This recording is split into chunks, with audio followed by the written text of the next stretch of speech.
Good afternoon children. फिर हम लोग उसी क्लास में उसी पार्ट में आगे बढ़ रहे हैं। कुछ क्वेश्चन आंसर को बताया गया है, आगे के क्वेश्चन आंसर की चर्चा होगी। 50 से 60 शब्दों के एक प्रश्न की चर्चा हो गई है, उसके उत्तर की चर्चा हो गई है। दूसरा प्रश्न है बुद्धि परमार के संबंध में लेखक के क्या विचार है। सबसे पहले सुनिए कि बुद्धि परमार और धन परमार कहाँ होता है, क्यों होता है। बुद्धि परमार विदेशों में होता है, भारतवर्ष में होता है, और धन परमार कहाँ होता है, विदेशों में होता है। तो बुद्धि परमार से क्या तात्पर्य है। बुद्धि परमार से लेखक का तात्पर्य है समाज में भोले भाले ऐसे लोग जो धर्म के सच्चे स्वरूप को नहीं समझते हैं। उनके दिमाग में धार्मिक उन्माद को भर दिया जाता है और इस प्रकार स्वार्थी लोग आम आदमी की बुद्धि का सहारा लेकर उसकी बुद्धि पर पर्दा डालकर उन्हें लड़ने के लिए प्रेरित करते हैं और ऐसे लोगों की बुद्धि का लाभ उठाकर वो अपना वर्चस्व कायम रखते हैं और जनता की शक्ति और उत्साह का वो दुरुपयोग करते हैं। ठीक है ना। तो बुद्धि परमार से समझ गए। बुद्धि परमार हमारे देश में होता है जहाँ की जनता कम पढ़ी लिखी होती है, भोले भाले लोग होते हैं। ऐसे लोगों की बुद्धि का दुरुपयोग होता है और उनको गुमराह करके उनके दिमाग में धर्म के धार्मिक उन्माद का बीजारोपण किया जाता है। तो इस तरीके से आप इसे लिखेंगे। तीसरा है लेखक की दृष्टि में धर्म की भावना कैसी होनी चाहिए। लेखक की दृष्टि में धर्म की भावना शुद्ध आचरण और मानवता से परिपूर्ण होनी चाहिए। लेखक शुरू से ये कहना चाहता है कि हमें धर्म के नाम पर दिखावा नहीं करना है, हमें मानवता दिखानी है, हमें धर्म के सच्चे स्वरूप को समझना है। धर्म और ईमान के नाम पर मन का सौदा, ये ईश्वर और आत्मा के बीच संबंध स्थापित करने का साधन होना चाहिए। ठीक है। और यह आत्मा को परिष्कृत करना। धर्म क्या है, इससे धर्म के सच्चे स्वरूप को समझेंगे तो हमारी आत्मा परिष्कृत होगी और इसे उच्च स्तर तक ये हमारी आत्मा उठेगी। ये हमारे अंदर उदात्त तत्व, धर्म के उदार तत्व हमारे अंदर समाहित होंगे। तो इस प्रकार धर्म में मानवता और कल्याणकारी भावना निहित होनी चाहिए। धर्म की भावना कैसी होनी चाहिए, तो मानवता और कल्याणकारी भावना निहित होनी चाहिए। धर्म के टकराहट के लिए कोई स्थान नहीं होना चाहिए। मनुष्यता के प्रसार का सुगम साधन होना चाहिए। ठीक है। क्वेश्चन नंबर 4 है महात्मा गांधी के धर्म संबंधी विचारों पर प्रकाश डालिए। महात्मा गांधी धर्म को सर्वत्र स्थान देते थे। आप देख रहे हैं धर्म से आप भी आपके मन में भी ये धारणा नहीं बननी चाहिए कि महात्मा गांधी हर समय बैठ के पूजा करते रहते थे।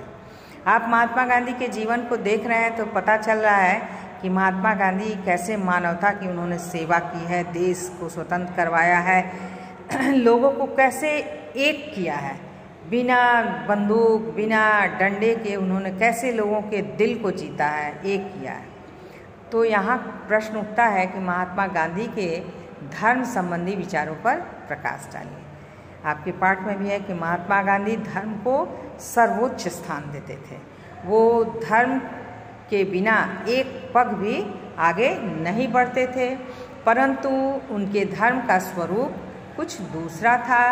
उनकी भावना जन कल्याण थी और पवित्र भावनाओं से ओतप्रोत उनका जो मन था वह शुद्ध आचरण और सदाचार का पर्याय था। आप उनके जीवन को देखेंगे, उनके चरित्र को देखेंगे कि कैसे उन्होंने अपना जीवन बिताया है, कैसे उन्होंने पैसा को छोड़ के वो सब देश के विकास और मानवता के विकास के लिए आगे बढ़े हैं।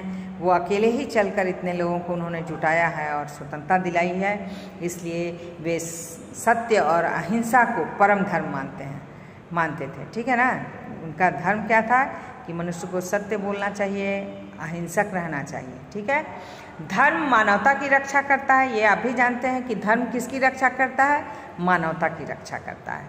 और इस प्रकार महात्मा गांधी जी के अनुसार धर्म जो है वो मात्र उच्च और उदार विचारों का ही समावेश होना चाहिए। इसलिए वो जिस काम को हम करेंगे उसमें हमें धर्म का ध्यान रखना है कि हम किस रास्ते पर चल रहे हैं, ये रास्ता, ये कार्य समाज के कल्याण के लिए है या नहीं। ठीक है। इसे आप अच्छे से लिखेंगे। कुछ आप 1-2 लाइन और भी जोड़ सकते हैं। गांधी जी के बारे में भी आप अच्छे से पढ़ेंगे तो पता चलेगा सच में गांधी जी कैसे थे।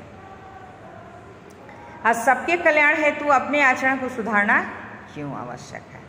सबके कल्याण हेतु आपको अपने आचरण में सुधार करना चाहिए, क्योंकि आपके शराफत की पहचान आपके आचरण से होती है। ठीक है ना। जब भी हम किसी को देखते हैं तो लगता है कि अरे ये तो इसका व्यक्तित्व बहुत ऊंचा है, इसका आचरण बहुत ऊंचा है। आने वाले समय में शुद्ध आचरण और सदाचार के बल पर ही हमें जीना होगा, तभी लोग हमारी इज्जत करेंगे, हमें समाज में सम्मान मिलेगा। यदि हम आचरण को नहीं सुधारेंगे तो रोजा करने, पूजा पाठ करने, ऐसे धार्मिक क्रियाकलाप करने से हमें कोई लाभ नहीं होगा। ये सारा व्यर्थ जाएगा। हमें जन कल्याण हेतु आचरण की शुद्धता को अनिवार्य रखना होगा। ठीक है। हम लोग फिर आगे बढ़ते हैं। आशय स्पष्ट। चलिए बच्चों, हम लोग आशय स्पष्ट की ओर अब बढ़ते हैं। प्रश्नोत्तर हमने देख लिया। उबल पड़ने वाले साधारण आदमी का इसमें केवल इतना ही दोष है कि वह कुछ भी नहीं समझता बूझता। दूसरे लोग उसे जिधर जोत देते हैं उधर जुट जाता है। उबल पड़ने वाले असाधारण आदमी, अभी चर्चा हुई है शक्तिशाली लोग, दबंग लोग और साधारण लोग। तो कौन उबल पड़ता है? जो धर्म को नहीं समझता है, जो धर्म के सच्चे स्वरूप को नहीं समझता है। तो क्या दोष है जो समझता बूझता नहीं है? उबल पड़ने वाले जो साधारण आदमी हैं। आशय स्पष्ट में आप हमेशा स्पष्ट लिखेंगे कि लेखक इसमें क्या कहना चाहते हैं। ठीक है ना। आप लिखेंगे कि लेखक कहते हैं कि सीधा साधा आदमी धर्म के गूढ़ तत्व को नहीं समझते हैं। ठीक है। वे इससे अनजान होते हैं और सोच विचार करने की उनमें शक्ति नहीं होती है। इसलिए वो धर्म के नाम पर तुरंत जान लेने और देने की बात सोचने लगते हैं। धर्म के विपरीत थोड़ी सी भी छोटी बात हुई तो इस पर वे भड़क जाते हैं और एक दूसरे के दुश्मन बन जाते हैं। और कुछ चालाक और स्वार्थी लोग इसका लाभ उठाकर अपना काम निकालते हैं। ठीक है ना। तो इसे आप जब भी आशय स्पष्ट लिखेंगे तो लिखेंगे कि विद्यार्थी जी ने या लेखक ने इसे ऐसा कहना चाहा है। दूसरा है, यहाँ है बुद्धि पर पर्दा डालकर पहले ईश्वर और आत्मा का स्थान अपने लिए लेना, फिर धर्म, ईमान, ईश्वर और आत्मा के नाम पर अपनी स्वार्थ सिद्धि के लिए लोगों को लड़ाना और भिड़ाना। इस कथन का तात्पर्य ऐसे स्वार्थी तत्वों से है, ऐसे लोगों के घृणित कार्यों से है कि जो सीधी सादी जनता को धर्म के नाम पर काम करवाते हैं, अपना स्वार्थ सिद्ध करते हैं। धार्मिक नेता लोगों की बुद्धि, ऐसे धार्मिक लोगों की बुद्धि पर पर्दा डालकर अपना काम निकालते हैं। और धर्म के ये ठेकेदार जो होते हैं वो होते हैं कि हम बहुत धार्मिक आदमी, हम संत हैं, महात्मा हैं। जो ठेकेदार होते हैं वो अपने आप को ईश्वर का कर्ता धर्ता समझकर साधारण आदमी का लाभ उठाते हैं, अपना वर्चस्व कायम रखते हैं। लोग उन्हें धर्म का प्रतीक मान लेते हैं, लोग उन्हें भगवान की श्रेणी में मानने लगते हैं। तो इस तरीके से वो अपना काम निकालते हैं और साधारण लोग जो होते हैं उनकी बुद्धि पर पर्दा डालकर वे लोग अपना काम निकालने लगते हैं। ठीक है। चलिए, अब तो तीसरा है, अब तो आपका पूजा पाठ ना देखा जाएगा, आपकी भलमनसाहत की कसौटी केवल आपका आचरण होगी।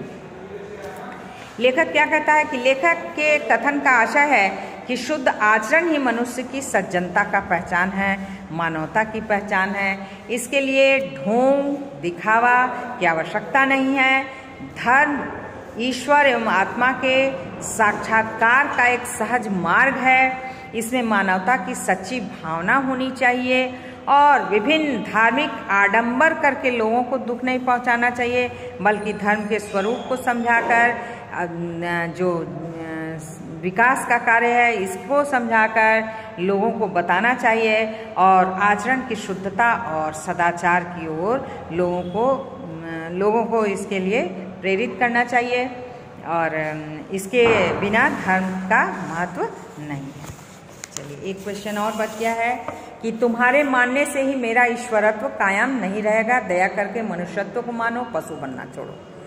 तो इसमें लेखक कहते हैं कि लेखक के अनुसार धर्म के नाम पर जो उत्पात किए जाते हैं, धार्मिक लोगों से वे नास्तिक लोग कहीं अधिक अच्छे हैं। नास्तिक लोग समझ रहे हैं जो भगवान को नहीं मानता है, जिनका आचरण अच्छा है, जिनमें मनुष्यता का गुण है, जो दूसरों के सुख दुख का ध्यान रखते हैं, ऐसे लोग नास्तिक लोग जो हैं, लामजहब लोग हैं, वे लोग बहुत अच्छे हैं, जो दूसरों को उकसाते नहीं हैं, जो धर्म के नाम पर आडंबर नहीं फैलाते हैं। ऐसे लोगों के अंदर लेखक कहते हैं ईश्वरत्व है, इसे कायम रखना होगा और हमें पशुता को छोड़नी होगी, हमें मनुष्य बनना होगा, तभी हमारा समाज विकास करेगा और हमारा देश विकास करेगा।